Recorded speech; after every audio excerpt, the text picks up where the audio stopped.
A warm welcome to the program. I'm Amarachi Ubani. This week we're examining the chaos and attempt to ruin democracy in America's Capitol building. The Capitol building is where the country's lawmakers meet to decide on laws and amendments.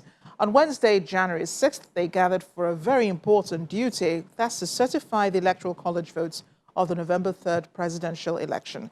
They got off to a good start when an angry mob, allegedly supporters of President Donald Trump, stormed the building, entered into offices and taken over hallways and disrupting the process. Where were Congress members at the time? In hiding. And that's because no one knew exactly what the rioters had in mind.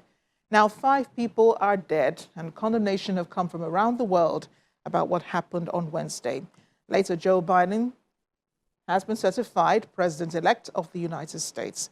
Joining us later on the program to discuss what happened during the week and the aftermath are River Livingston, a political and business strategist solving challenges for clients across governments and continents. She's also CEO of KRL International. We also have Joanna LeBlanc, a national security law and foreign policy expert. But first, a quick check on other discussions in diplomatic circles, and we'll be right back. The Ministry of Foreign Affairs has released a statement on the report linking the Embassy of Nigeria in France with passport racketeering, refuting the allegations. It debunked an allegation that applicants are required to pay between 150 to 500 euros for passport that cost 90 euros, and emphasized that the embassy's current online appointment system for applicants seeking passport and consular services was introduced over a year ago to promote transparency, streamline applications, and ensure crowd control. Meanwhile, the Ministry of Foreign Affairs represented President Muhammadu Buhari at the inauguration of President Nana Akufo-Addo in Accra, Ghana on January the 7th. During his visit to Ghana, Mr. Jeffrey Onyama also visited and inspected the demolished building in the Nigerian High Commission, which is yet to be rebuilt. He also had an interactive session with a cross-section of the Nigerian community in Ghana, assuring them that the government remains seized with all the issues affecting Nigerians in Ghana, calling on Nigerians abroad to remain good ambassadors.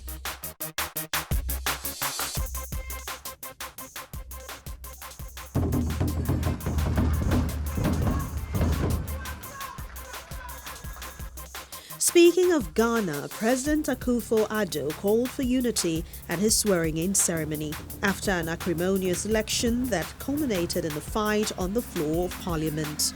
Soldiers entered Ghana's parliament overnight to break up a scuffle between rival lawmakers at odds over the December 7th election that marred the major cocoa and gold producer's reputation for peaceful polls.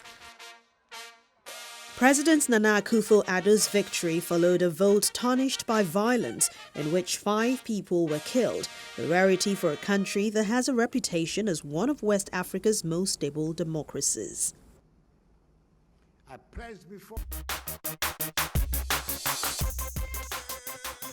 Finally, President Faustin Archange Touadera was re-elected in the Central African Republic, gaining 53% of votes in an election marred by violence. The Electoral Commission declared Touadera the winner of the December 27 election, saying he had secured enough votes in the first round to make a second-round runoff unnecessary in the gold and diamond-producing country. We have now joining us Joanna LeBlanc, a national security law and foreign policy expert, to speak more on the situation in the United States. So, Joanna, thank you for joining us on Diplomatic Channel, and a happy new year to you. Thank you, and I wish you and all of the folks at Channels Television the same. So let's begin. Many world leaders, as you have heard, have condemned the action of the rioters. But do you feel somehow that, all of the condemnation has been more on the president than the process that has led, the world and America to this point? Well, first and foremost, you ask an extremely loaded question, and there's so many different ways to analyze the situation. So first, what I will say is that there's been a lot of conversation about the president and whether or not he incited violence and whether or not the people were listening to him and acted based on what he requested of them.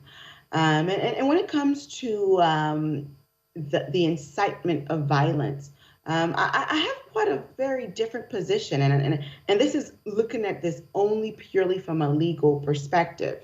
One, I think there are different elements to be met when it comes to the incitement of violence. But one of the most critical elements I will say here is intent. And I don't think that we have sufficient evidence to say that the president, when he asked for those folks to march to Capitol Hill, that he intended for them to act in the manner in which they did. For example, they went into the office of Speaker Nancy Pelosi and a number of other offices and caused a lot of ruckus, damaged property, and also unlawfully entered the Capitol Hill. While those actions are disastrous, but I don't think that from a legal perspective, you would have sufficient evidence to say that the president incited violence. Now, arguments can be made, and this is what lawyers do, right? We can argue anything, but the question is, how do you prove intent? And the Supreme Court and the different courts here in America have made it incredibly difficult to show intent. In most cases, it appears as though you almost have to find a memo from the person written to someone else saying that I'm doing this because I want to achieve that. So that's how difficult it is to prove intent here in America. Yeah, but you're kind of deviating from what was asked, really, Joanna. And I know that you're trying to establish, you wanted to get that out, so I understand. But do you feel that the comments, the condemnation, the reactions to what happened in Capitol Hill is a slight on the president, or this is a slight on America as a whole? I mean, the international comments, you had Boris Johnson calling it a disgrace. You also had the Turkish president, Recep Erdogan, also calling it an action of disgrace. The Canadian Prime Minister, Justin Trudeau, said the president's incited the mob. You've cleared that up already. And then China saying that this is double standard. I mean, the way America has dealt with this and the way it deals with the rest of the world. Well, certainly, I don't think that you can look at President Donald Trump as an individual. I mean, he is indeed the leader of the free world. So whatever actions that are taken under his leadership, it is a representation of America, unfortunately.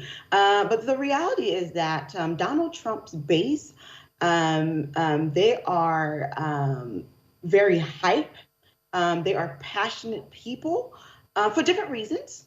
And they acted in a manner that was indeed very disgraceful. But I do agree with what some of the heads of states have said in terms of the hypocrisy and the notion that America as a nation that stands for democracy, smooth transition of power, and a nation that promotes good governance all over the world, for its own democracy to have been attacked and undermined in the way which it did a few days ago is unacceptable. But what I can tell you is that because of the strength of America's institutions, they did not prevail, right? And I think if America's institutions were weak, like so many countries across the world and obviously in developing nations, we would have had a different outcome, because those protesters and those rioters, what they did was indeed,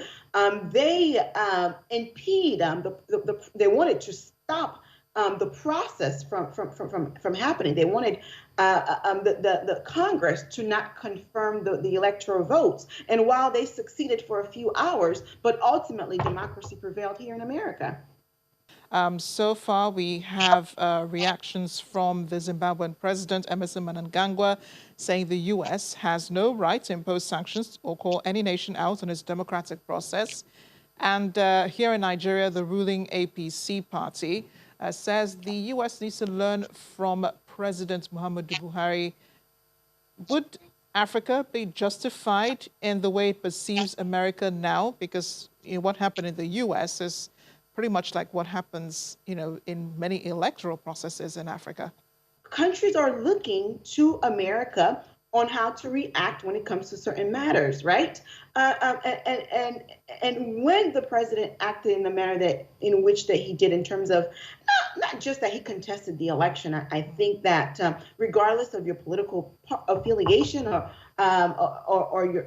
your stance on this matter, you have to agree that the president is within his constitutional rights to contest the election. Now, when the courts have ruled that indeed we did not see sufficient irregularities that would essentially amount to fraud to overturn the election, I think that's where it should have stopped, because his actions have been have left a stain on America's presence all over the world, and America's global standing has diminished under the this president.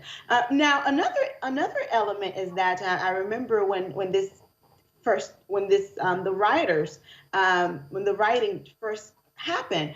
I was speaking with a couple of my friends within the foreign policy circle, and we know, had this happened in Lagos, in Johannesburg, and other capitals all across the world, U.S. embassies would have issued statements asking for a smooth transition of power. Right. So it was kind of interesting to see how I did not see much of that from the rest of the world making that same demand from the American government, because at the end of the day, this is a global community. I think each state has an obligation to hold other states accountable for their actions. And it was very interesting. Now, you saw the wealthy nations did make some comments, but overall, some of our developing nations did not say anything at all. And I think they have missed an opportunity to stand by the people of America, as the people of America have stood by people in foreign nations.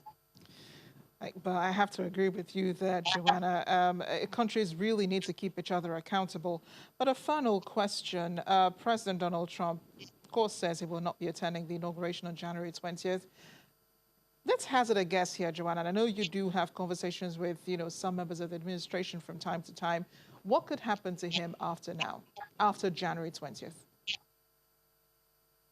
After January 20th, obviously, he will no longer be the president of these United States. But there are some legal challenges at the federal level, and that some are considering or asking the Biden administration to pursue.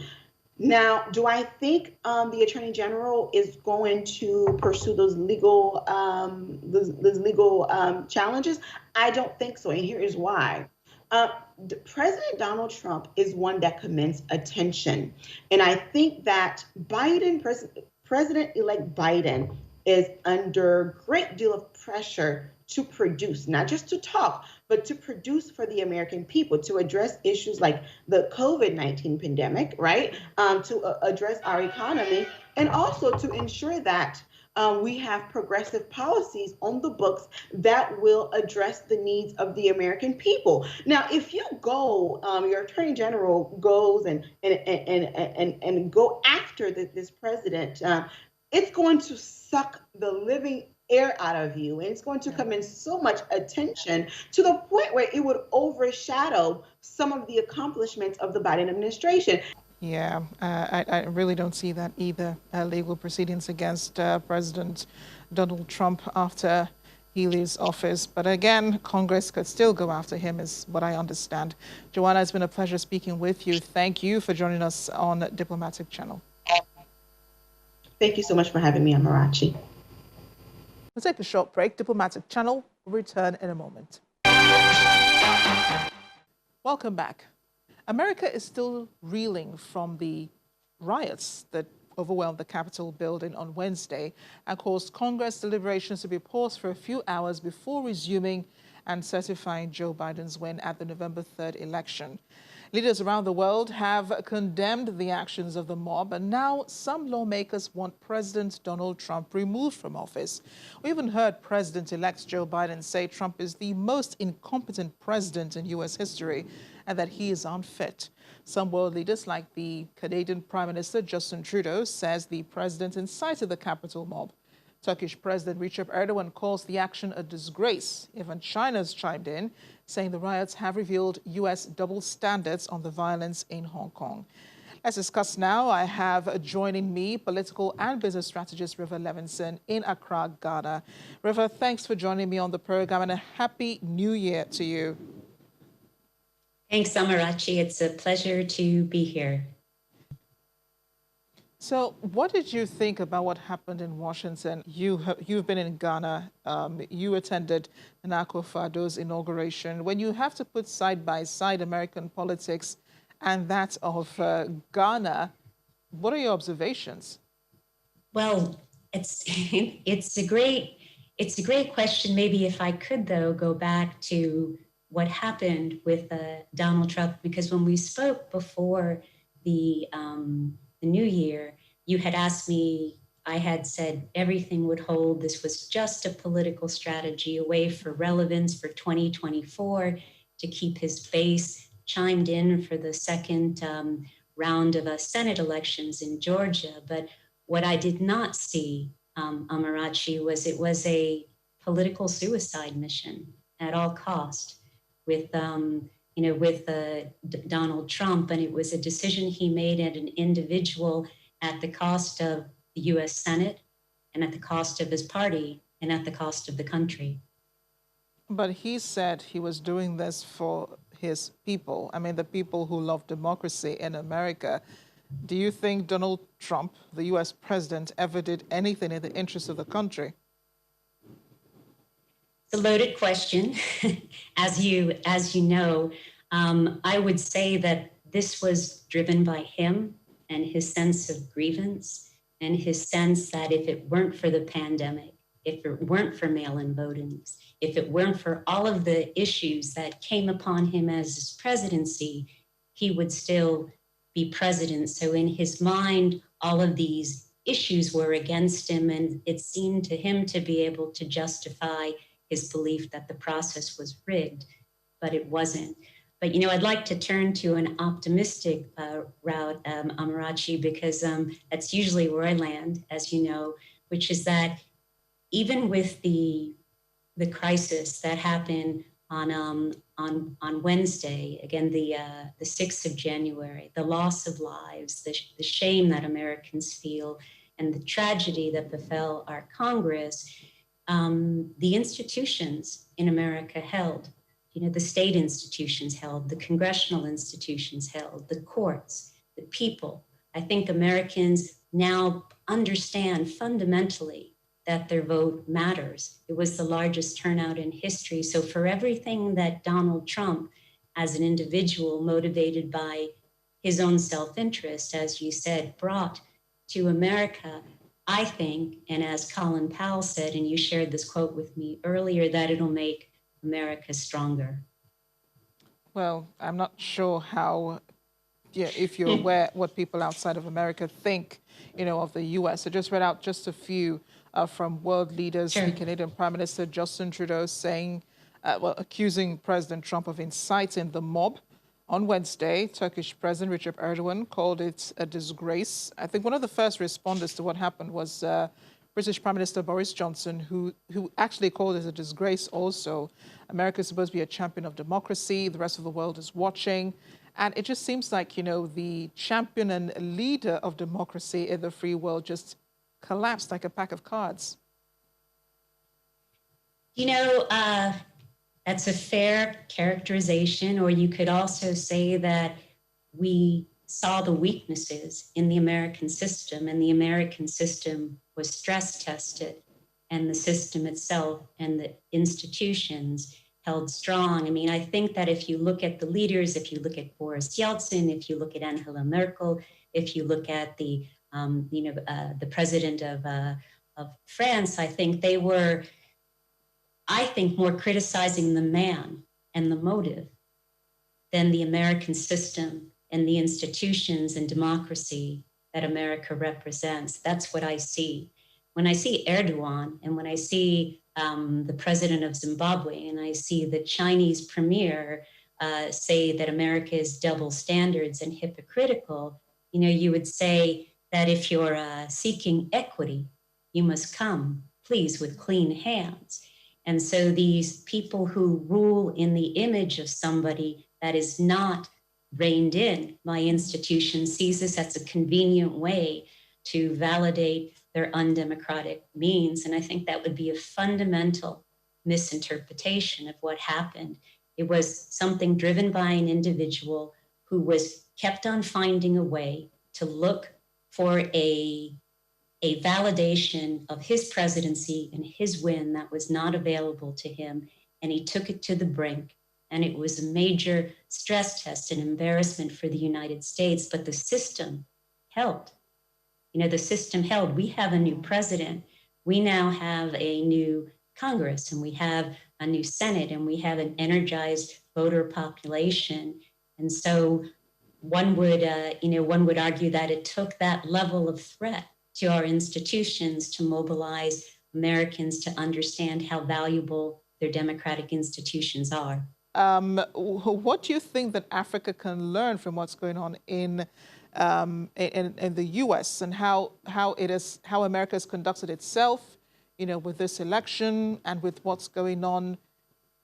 What's the lesson here for the rest of the world? And I ask this question because the way President Trump has conducted himself these last few months and even throughout his presidency is quite akin to the way most African leaders are. I think if it were any other nation in the developing world or in emerging markets, somebody with the power that a president had in the executive would have been able to get his way or her way. And I think what it shows to those who seek democracy and seek the ability of their people to vote and to be able to determine their leaders, the takeaway for me is the importance of democratic institutions and the importance of disabling an executive that has so much power. Finally, River, what do you think happens to Trump's followers after January 20th? Well, from a technical perspective, Amarachi, he no longer has any Twitter followers. So they wiped out 80 million of his followers. He's now been booted off of social media. And that's a huge debate in the United States right now because of private companies having that power and taking a decision. So that's one point in terms of social media. In terms of followers, I'm not certain. I think the Republican Party is not certain right now. What will happen? There'll be a core group of people that support Donald Trump, but what will happen with the rest? Will there be seeking another space for them to feel comfortable? Were there other Republican leaders that will emerge and provide some type of opportunity for people to be motivated? So I don't know the answer to that question, but I do know that the 80 million or the 74 million people who voted for Donald Trump, they did so for very complex reasons.